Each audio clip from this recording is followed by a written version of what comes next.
What's good, y'all? Kyle Loftus here, and today I am sitting down with Industry Jump to introduce you all to 5 killer and easy techniques for more cinematic interviews.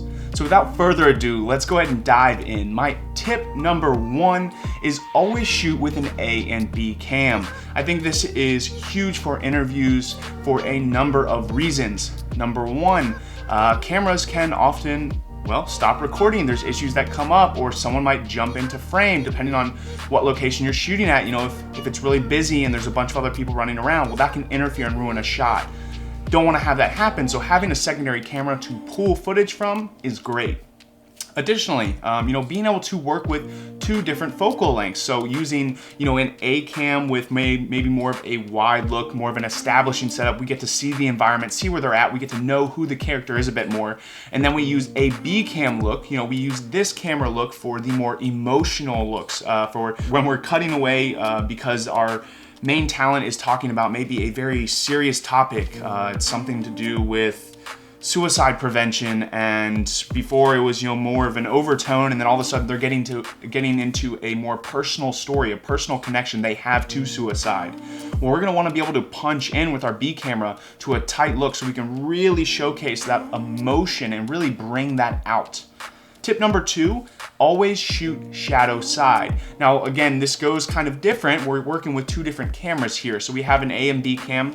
A cam, I personally like to go with a straight on look. It's just my style. And again, I use a B cam shooting shadow side. So the reason you want to be shooting shadow side, if you're shooting on the key light side, you're gonna be shooting towards a flat image. You're gonna be shooting towards the side of the light, which means there's gonna be 0 shadow, contrast, contours, like none of that is gonna be brought out. So when you shoot on the shadow side, you're seeing that, the ridge line from the light, cutting off on the edge here of my face, and you're seeing the contour and the shadow and that drop off, and that's making a more dramatic and cinematic image. It's just gonna have more appeal. Go ahead and look. This is not just in interviews. I mean, you'll see this in general film as well, whether it's going back and forth between characters and dialogue, or even if it's more of like an action sequence or a tracking sequence. Watch what side they're shooting on. I guarantee you, 90% of the time they're shooting on the shadow side. Again, it's gonna make it more dramatic, cinematic. It's gonna bring out a lot of contrast, contours, and help really showcase that depth. So really, really great technique for stepping up your interview game.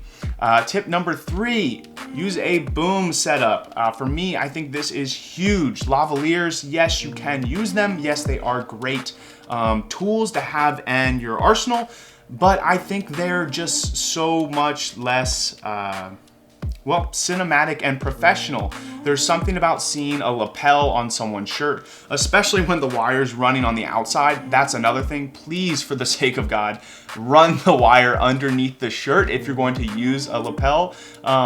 But with that being said, I like to avoid using a lapel if at all possible, because again, I think it's just distracting. The viewer is going to see that on the talent, and it just takes away from that, clean, sleek, and just beautiful image. And so I love using a boom mic setup. I think it's the best route to go when doing an interview. Again, it's just gonna allow you to have that really clean, sleek, and just beautiful image.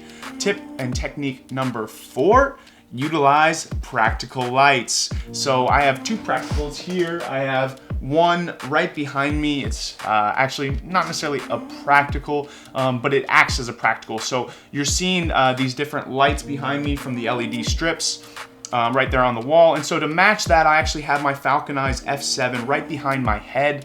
And so that gives the effect of another practical, like it's just part of the LED light strips, even though it isn't. And again, it then thus acts as motivating light. It simulates and acts like the LED strips. Additionally, I've got a Edison light bulb over here on my right hand side, your left. And that is, on, and that is acting as a practical as well. So what is the beauty of these practicals? Well, again, it just adds more light into the room, adds more color and contrast. So we're getting some red, we're getting some yellows, we're getting some daylight balance. So we're getting a beautiful mixture of color here. But also what's really good about this, having these practicals in here, is it acts as motivating light. So again, this Edison bulb is acting as a motivating light source, which essentially means that it's fooling the viewer's eye into thinking that that is lighting the room. We're seeing that light, and for some reason it is fooling our minds into believing the light is wrapping around my face and lighting this whole space and room. That's the beauty, and that's what's so important about utilizing practical lights, is that they act as motivating light. So when you utilize practicals within your scenes, it makes the viewer believe that those lights are actually creating and lighting this entire scene. Whereas we know that I've got an aperture, 120D over here that's really key lighting and creating, this scene, lighting me so I look clean and good in front of the sources here. But again, it's fooling the viewer's eye, because the viewer isn't seeing that in frame, but they are seeing the practicals, and so they are acting as motivating light, fooling the viewer's eye, and again, it just then makes the image seem that much more modern, clean, sleek, and again, just like a beautiful image. Tip number 5, location, location, location. So I kind of changed up my general YouTube vlogging setup here and created this setup. I wanted it to feel more like an interview sequence, more like an interview space. But the biggest thing I have to say, or one of the biggest tips, is location, location, location. So what I mean by that is when you're working with a talent, say if it's a doctor as compared to a railroad technician, as compared to a plumber, as compared to an MLB baseball player, you should not be interviewing those people all in the same space. Each and every one of these characters should have a different space and place that you are interviewing them in. And again, the environment that you're interviewing them in should be reflective of who they are as a person or occupation, etc. So a doctor, if the story is relative to them and their practice, well then we're probably going to want to go to a doctor setting. But a unique way to shoot the interview is if it's about a doctor, but the story is more about the person rather than the doctor, well then a great place to do it might be something more reflective of who they are as a person. So they might be a doctor, but maybe they're a huge outdoor advocate. They love being outdoors, they love fishing. So they're a doctor, but maybe you interview them with their fishing gear out on a canoe during, sunrise, out on the water.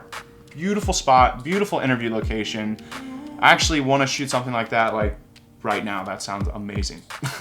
And again, MLB baseball player, you might interview them in the dugout or the locker room. Again, keeping those things in mind when you're doing interviews.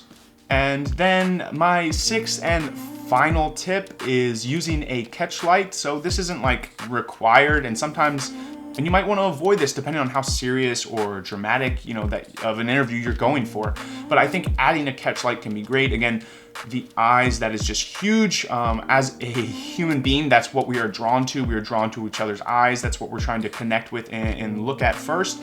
And so having that catch light in the eyes really makes the eyes, catch. It's going to catch the viewer's attention. It's going to have them kind of have a little spark and glisten and pop off the camera a bit. And again, it's just going to add and make for a much more clean and captivating image.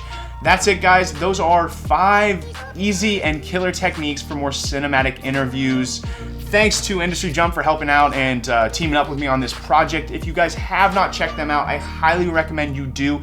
Easily one of the best platforms for reviewing, referring, and hiring directors, gaffer, grip, cinematographers, etc. The works, guys. Check them out. And if you enjoyed the video, please like and share with your friends. And I'll see y'all next time. I gotta get to work.